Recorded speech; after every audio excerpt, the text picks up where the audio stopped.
Vamos retomar o nosso estudo bíblico no livro de Juízes. Nós ainda estamos no prelúdio do livro de Juízes, ou no prólogo do livro de Juízes, que vai do capítulo 1, versículo 1, até o capítulo 3, versículo 6.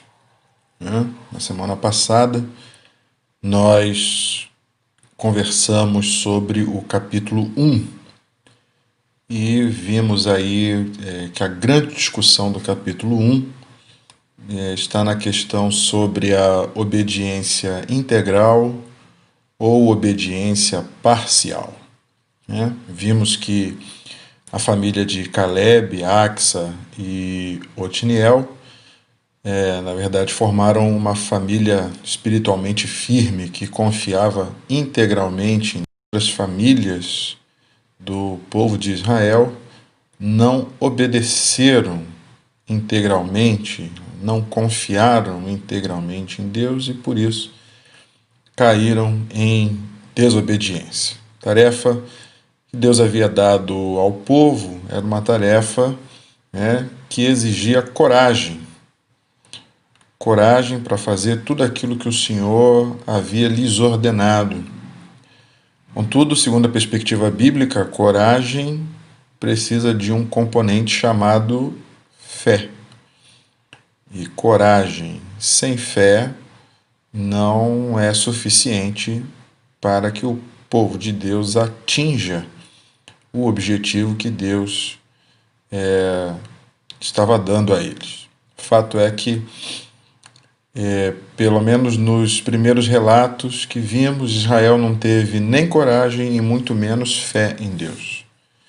E aí, por isso, ao invés de expulsarem os cananeus e lançarem fora os ídolos dos cananeus das suas terras, o povo de Israel preferiu mantê-los por lá, ora colocando-os para trabalhar em regime forçado, ora simplesmente fingindo que não estavam vendo o que estava acontecendo, dado o poderio bélico de alguns exércitos dos cananeus. Então esse, em resumo, foi o que vimos aí no capítulo 1. Nós então hoje vamos nos concentrar no capítulo 2. Na verdade, vamos nos concentrar nos primeiros 5 versículos do capítulo 2. Acredite, esses 5 versículos aí tem bastante coisa para a gente poder conversar, pensar, refletir aí sobre a história, sobre a narrativa aí dos juízes. Então, antes de iniciar o próximo áudio, faça a leitura bíblica de Juízes, capítulo 2, do verso 1 ao verso 5. Após a leitura do texto bíblico, você então poderá iniciar o próximo áudio e aí nós vamos às considerações desse pequeno trecho. Tá? Não esquece de pegar papel e caneta para fazer anotações, para você destacar alguma coisa ou escrever alguma dúvida que porventura surgir ao longo da nossa explanação. Ok? Então, vamos lá. Juízes, capítulo 2, versículos de 1 a 5. Após a leitura, inicia o próximo áudio. Vamos lá. Se nós olhássemos o capítulo 1 de Juízes isoladamente, ele pareceria basicamente um relato militar, apontando aí os avanços e as dificuldades do povo de Israel diante dos seus desafios. Se fosse assim, se nós olhássemos então o capítulo 1 isoladamente, nós poderíamos chegar à compreensão de que os fracassos de Israel se deram por questões meramente técnicas, ou seja, Israel falhou porque em dado momento o exército inimigo era mais poderoso, você deve lembrar aí da questão dos carros de ferro, ou por alguma uma outra tensão surgida no texto, Nós poderíamos pensar também que a estratégia de manter os cananeus como vassalos, quase que em sistema de escravidão, também seria uma ideia inteligente, já que eles poderiam habitar na terra enquanto os cananeus acabariam trabalhando para eles, né? Bom, talvez esta fosse a nossa avaliação. Porém, o capítulo 2 inicia mostrando a avaliação que Deus fez diante do comportamento de seu povo e a maneira como eles estavam enfrentando o desafio de entrar na terra prometida. Então, esses primeiros versos, né, o capítulo 2, versos de 1 a 5, é quase que uma cena de tribunal, né, onde Deus vai julgar tudo aquilo que aconteceu e foi narrado no capítulo 1 de Juízes. Então, veja aí o que diz o início do verso 1. Subiu o anjo do Senhor de Gilgal a Boquim. A primeira coisa que a gente tem para destacar aqui é a figura do anjo, né? O anjo do Senhor. O anjo do Senhor é aquele que traz consigo uma mensagem vinda da parte do Senhor. Até então, isso aqui não é novidade nas narrativas bíblicas, né? Em vários textos nós vemos anjos do Senhor como mensageiros de Deus. A gente lembra automaticamente lá da história do nascimento de Jesus e o anjo trazendo as boas notícias. Nós lembramos da cena da ressurreição, onde também os anjos falam com as mulheres sobre a ressurreição de Jesus. Então, o anjo é um personagem na Bíblia que é clara a sua função, né? Ele é o portador de uma mensagem vinda diretamente de Deus. Mas o que é interessante aqui nesse texto, nessa parte do texto, é que a narrativa bíblica nos afirma que esse anjo fez um itinerário, né? Ele foi de Gilgal até a cidade de Boquim. Então, nós sabemos que o anjo de Deus, o anjo do Senhor, não mora em Gilgal. Então, por que o texto bíblico está dizendo que o anjo do Senhor foi de Gilgal até Boquim?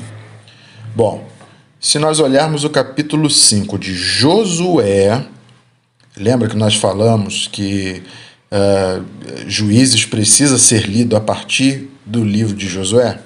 Então, no capítulo 5 de Josué, nós veremos que foi em Gilgal o lugar que o povo fez uma aliança com Deus. Foi a narrativa onde Deus ordena a Josué de que todos os homens fossem circuncidados e Josué foi fiel ao Senhor, cumpriu com tudo aquilo que Deus havia ordenado. E aí então Deus fez uma aliança com o seu povo, né? E é por isso mesmo, porque Josué foi fiel, cumpriu com o que o Senhor havia ordenado, e ali, naquele local, Deus fez uma aliança com o seu povo. É por isso que aquele lugar se chamou Gilgal, inclusive, né?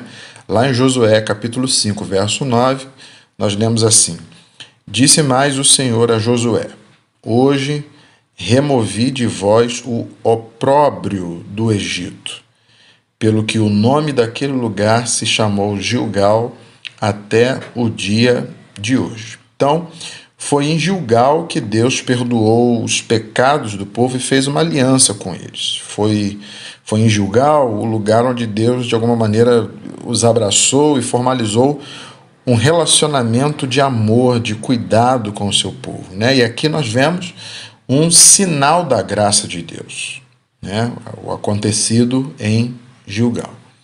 Então, o fato do texto bíblico nos relatar que o anjo do Senhor vem de Gilgal significa que esse mensageiro celestial traz consigo este lembrete da aliança entre Deus e os homens, né? Então, esse Deus a quem esse mensageiro representa, ele é um Deus fiel. E é por isso que no versículo 1, ele faz com que o povo se lembre, né, quem os havia quem havia conduzido seus pais desde o Egito até aquela terra e aquele momento. Né? E aí nós vemos aquela sentença no final do verso 1. Nunca invalidarei a minha aliança convosco. Então, a presença do anjo do Senhor que sai de Gilgal até Boquim representa este lembrete.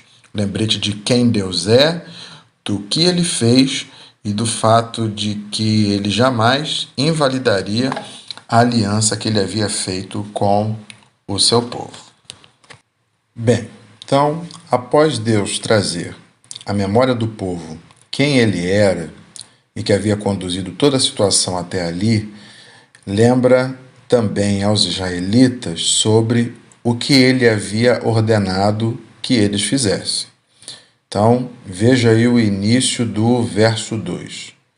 Vós, porém, não fareis aliança com os moradores desta terra, antes derribareis os seus altares. Então perceba que o principal objetivo da ordem de Deus era que os outros deuses, os outros ídolos fossem extirpados da terra de Canaã e não houvesse assim espaço para adoração a outras divindades. Mas aí no final do verso 2, nós vemos a sentença vindo da parte de Deus. Lembra que nós falamos que praticamente uma espécie de um tribunal? Então aqui no final do verso 2 nós vemos a sentença vindo da parte de Deus. Contudo, não obedecestes à minha voz. Que é isso que fizestes? Então aqui nós estamos vendo os desdobramentos daquela confiança parcial que vimos lá no primeiro capítulo. Vê um fato interessante também? Lá no capítulo 1, no versículo 19, nós vemos a narrativa de que o exército de Judá despovoou as montanhas, contudo não expulsou os moradores do vale por conta dos carros de ferro. Né? Então, é como se eles dissessem assim para Deus: nós não conseguimos seguir a sua ordem, porque afinal de contas eles tinham muitos carros de ferro. Agora, no capítulo 2, aqui no versículo 2, é como se Deus estivesse respondendo a essa afirmativa. E Deus está dizendo: não é que vocês não conseguiram seguir a minha ordem. Vocês, na verdade, não quiseram. Né? Então, esse evento ele tem uma clara indicação acerca da maneira como Deus quer ser estabelecido na vida do seu povo. Né?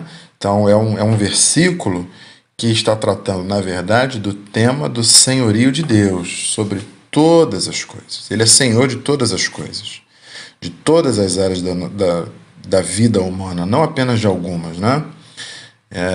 E aí a gente inevitavelmente lembra, né, daquele tipo de comportamento de pessoas que às vezes só lembram de Deus nos momentos de dificuldades ou então quando precisam de coisas que não estão ao seu alcance. Né? Mas esse pequeno trecho já mostra esta maneira como Deus não apenas quer ser visto, mas quer ser adorado, quer ser estabelecido. Né? Deus quer ser o Senhor de todas as áreas da vida do seu povo. Né? Então é isso. O povo diz: olha, nós não conseguimos, né? Querendo justificar a sua desobediência. Esse não conseguir é uma tentativa de justificar a sua desobediência, mas Deus simplesmente diz para eles: não, na verdade não é que vocês não conseguiram, a verdade é que vocês não quiseram. Se a gente parar para perceber, parece que às vezes nós também utilizamos essa mesma resposta de Judá, né? Essa coisa do não consigo. A gente pode parar para pensar. Né? Vou dar 2 exemplos aqui que acho que talvez sejam comuns. Primeiro é quando a gente diz assim: eu não consigo perdoar aquela pessoa, aquele irmão, aquela irmã. Eu simplesmente não consigo perdoar. Né? Eu não estou dizendo que perdoar seja um ato fácil. né? Mas perdoar é uma ordem de Deus. Nós vemos vários relatos bíblicos sobre isto, sobre a vontade de Deus, bem clara, estabelecida, de que nós perdoemos uns aos outros, né? Então, por mais que seja difícil, não é impossível. E no final das contas, é uma questão de obediência que requer de nós naturalmente buscar a Deus, requer de nós naturalmente buscar em Sua palavra a resposta para os nossos desafios internos, as nossas dores, o nosso ego ferido e tudo mais que seja afetado diante de uma agressão e que nos leve à necessidade de perdoar alguém, mas perdoar não é uma questão condicional, né? Perdoar é uma ordem de Deus e a gente, diante disso, não pode simplesmente chegar para Deus e dizer que eu não consigo perdoar. É preciso encontrar o caminho da obediência e assim perdoar. Um outro exemplo, acho que tem a ver também com uma questão intensa, que é a questão da tentação ou das tentações. Quando nós dizemos para Deus, eu não consigo resistir à tentação de fazer determinada coisa, ainda que eu saiba que é errado, né? Fato que um dos poderes do pecado é nos jogar na lama do vício mesmo, né? E é claro que existem alguns comportamentos que nós conseguimos facilmente deixá-los, contudo isso ainda assim pode ser uma grande armadilha para nós, né?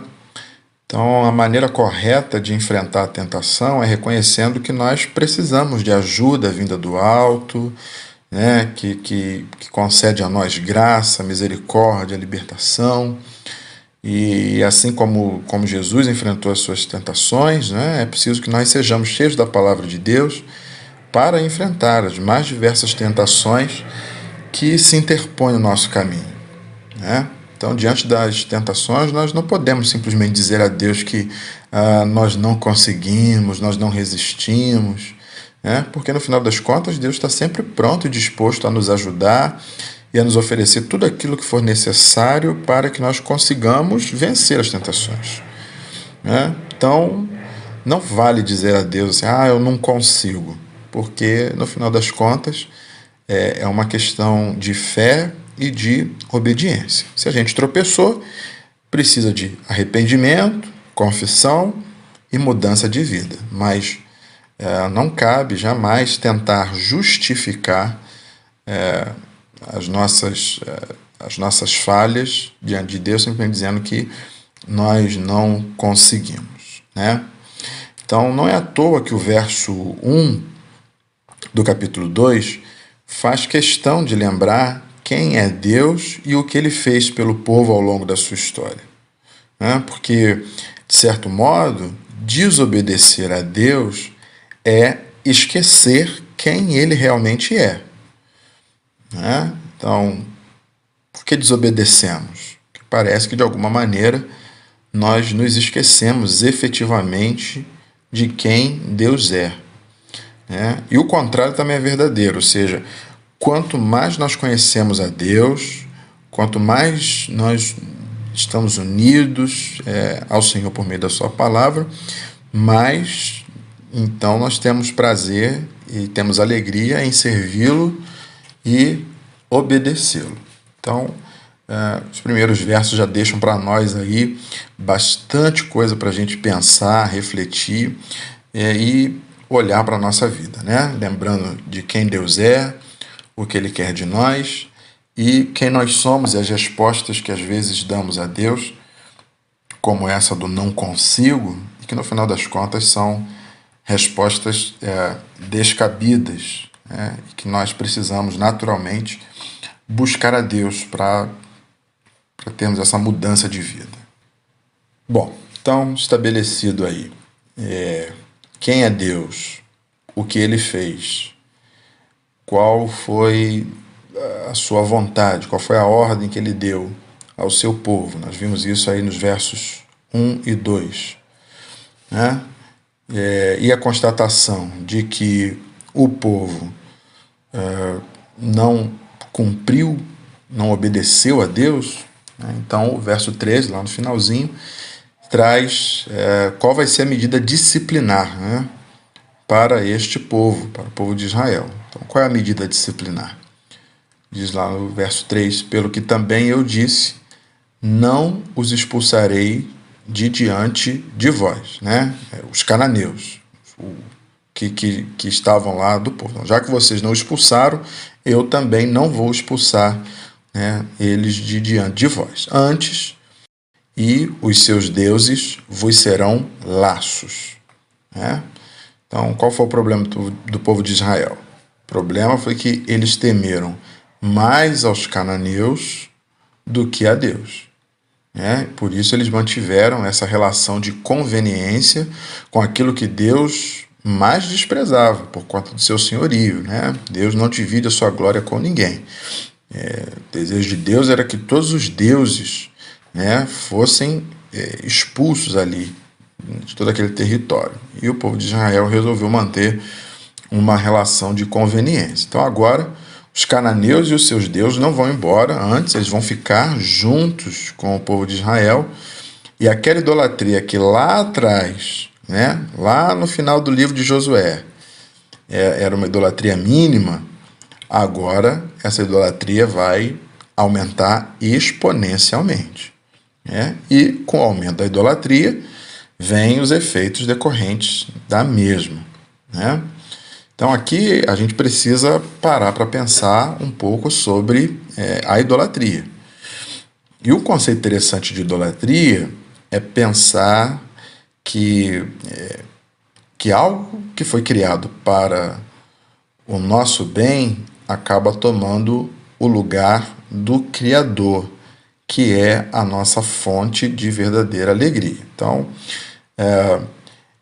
idolatria é como se nós quiséssemos buscar a verdadeira alegria e a verdadeira felicidade naquilo que foi criado, né? Nós substituímos a criação pelo Criador. E na criação, por vezes, as coisas acabam se colocando diante de nós como verdadeiros falsos deuses, né? Então nós sempre temos diante de nós falsos deuses, todos os dias, né? A gente pode nomeá-los. Pode ser o dinheiro, pode ser o trabalho, pode ser a família, pode ser uma infinidade de coisas, né? E muitas delas são boas, mas jamais serão maiores e melhores do que o nosso Senhor e o nosso Criador. Então, perceba, por exemplo, que dinheiro, trabalho e família são coisas que nós temos, mas que ao mesmo tempo nós podemos perder, né? E se essas coisas são os nossos ídolos, quando eles se vão por conta da força do tempo, por conta das circunstâncias, né? Então, dinheiro, uma hora a gente tem, outra hora pode não ter. Trabalho, uma hora a gente tem, outra hora pode não ter. Família, uma hora temos, outra hora não. Então, quando essas coisas se vão, se elas são os nossos falsos deuses, então, quando elas se vão, a alegria de viver também vai junto, né? Então, a gente vai percebendo que, na verdade, o nosso coração, o coração do homem, ele carece de coisas eternas. Ele carece de alegria eterna. Ele carece de felicidade eterna.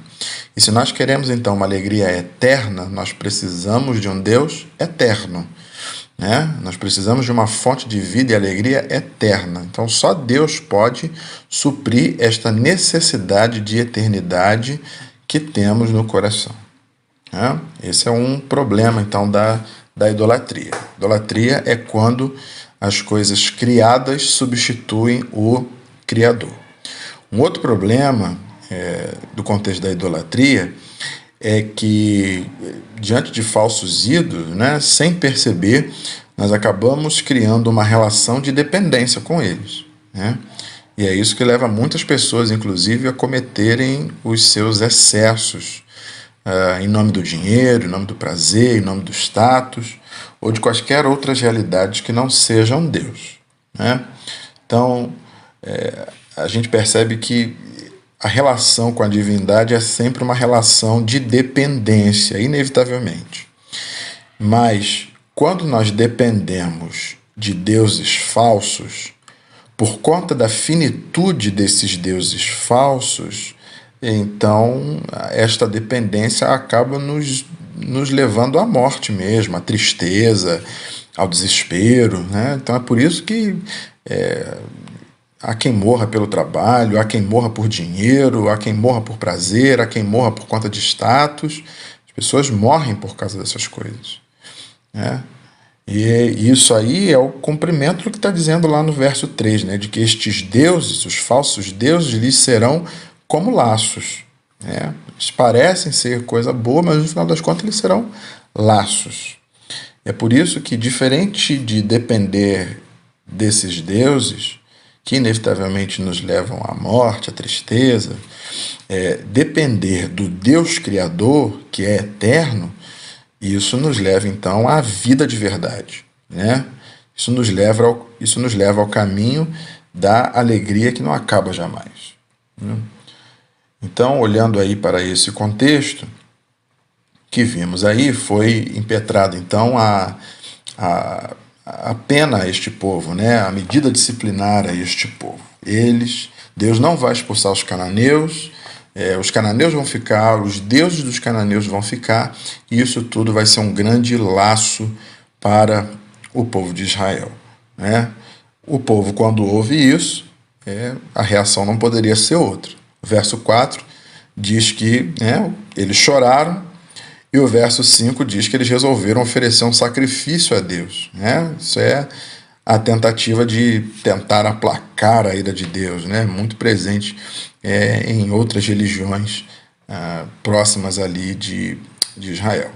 Então aqui nós temos o cenário do livro de Juízes. Aliás, é para isso que serve o prólogo do livro de Juízes, né? Que vai lá do capítulo 1, versículo 1, vai até o capítulo 3, versículo 6. Então, por enquanto, nós estamos só no prólogo, só no início do livro de Juízes, né? Então, aqui nós temos o cenário do livro de Juízes. Qual é o cenário? Temos o povo de Deus, que tem o desafio de viver de maneira santa, obediente, de viver de maneira que agrade a Deus, isso no meio de uma cultura absolutamente idólatra. E esse povo que tem o desafio de viver de maneira santa, que agrade a Deus, no meio de uma cultura idólatra, na maioria das vezes acaba sucumbindo e chega diante de Deus e diz que simplesmente não conseguiu. Qualquer semelhança com os dias de hoje não é mera coincidência. Bom, nós estamos nos encaminhando então para o término aí desse pequeno trecho, né? Juízes capítulo 2, dos versos de 1 a 5. Vimos aí quantas coisas nós temos para pensar, refletir, só em 5 versículos, né? Mas ainda uma última coisa importantíssima aqui a gente perceber, né? Um fato digno de nota que nós percebemos no livro de Juízes, né? E por isso nós estamos ressaltando, é a atenção, né, acerca de 2 aspectos do ser de Deus. A gente vê uma tensão muito clara aqui, né? Então, por um lado, Deus é santo e não tolera o mal, não convive, né, com o erro e não abençoa. Por outro lado, Deus e fiel às suas promessas. Parecem questões antagônicas, né? Mas não é só aqui nesse texto que essa tensão aparece, né? Ela aparece em outros momentos, nos escritos proféticos e tudo mais, né? Parece que Deus precisará se contradizer, porque se ele for justo, vai ter que desistir de um povo que é errante, que é vacilante, que volta e meia está desobedecendo à sua vontade. Mas, se Deus desistisse do seu povo, como é que ficaria a sua fidelidade? Também, por outro lado, Se Deus resolvesse passar a mão na cabeça do seu povo, fingir que não viu o que eles estão fazendo, como que fica a sua justiça? Né? Então parece um problema que não tem solução. Mas só parece mesmo, porque Deus resolveu esse problema. E esse problema foi resolvido na cruz do Calvário. Né? Porque na cruz do Calvário, os nossos pecados foram atribuídos, ou para usar um termo mais próprio da teologia sistemática, os nossos pecados foram imputados a Jesus. E a justiça de Cristo Jesus foi imputada em nós. O apóstolo Paulo diz lá em 2 Coríntios capítulo 5, verso 21 o seguinte: aquele que não conheceu pecado, falando de Jesus, aquele que não conheceu pecado, ele o fez pecado por nós, para que nele fôssemos feitos justiça de Deus. Então, na cruz, Deus foi justo e, por conta disso, lançou sobre Jesus toda a ira que estava destinada a nós.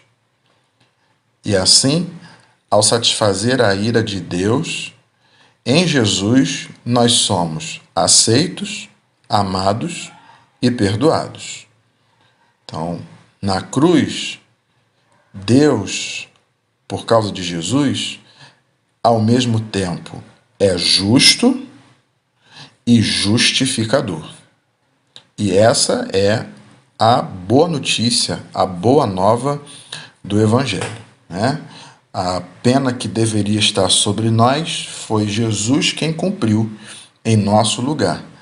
E a vida de Jesus, então, a vida eterna, a vida de Jesus passa àqueles que foram salvos pela graça de Deus. E é por isso, então, que a nossa obediência a Deus não se dá para a tentativa de sermos salvos por conta das nossas obras. Pelo contrário, a nossa obediência a Deus se dá pela gratidão, haja visto a obra de Cristo Jesus na cruz do Calvário, que se fez pecado, que assumiu a ira de Deus, né, em nosso lugar. Então, na cruz do Calvário, esta tensão que nós vemos no livro dos Juízes e em vários outros textos da Bíblia, na cruz do Calvário, essa tensão ela é perfeitamente solucionada. E é por isso que nós podemos viver hoje sabendo que fomos perdoados, aceitos, e assim temos a total possibilidade de conseguir obedecer, ainda que sejamos pecadores e, vez por outra, nos vemos nas ciladas da desobediência. Mas aí somos alertados pelo Santo Espírito de Deus e quando isso acontece, então, né, temos diante de nós o arrependimento, a confissão e a fé em Deus para a mudança de vida.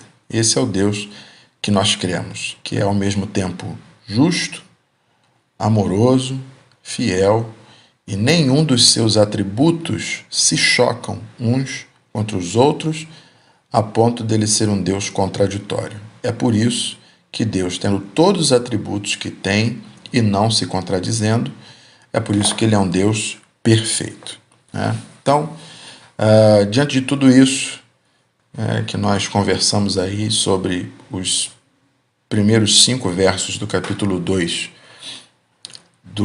de Juízes, né? Temos algumas coisas aí que são importantes da gente pensar e orar também, né? Precisamos refletir profundamente sobre isso e orar. Nosso estudo bíblico não é um estudo de teologia sistemática ou não tem o objetivo acadêmico, né, de olhar para o texto, mas a gente quer olhar para essas nuances do texto, para essas questões que que nos chamam a atenção, e no final das contas a gente tem que se encontrar nessa história, se ver nessa história.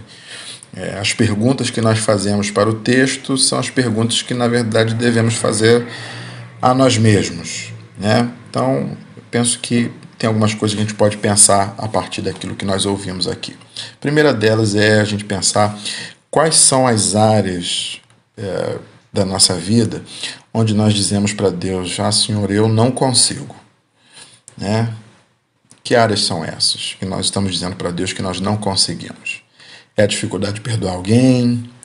É alguma questão que pode ser classificada como uma tentação, como foi o exemplo que nós usamos, ou talvez seja uma outra questão.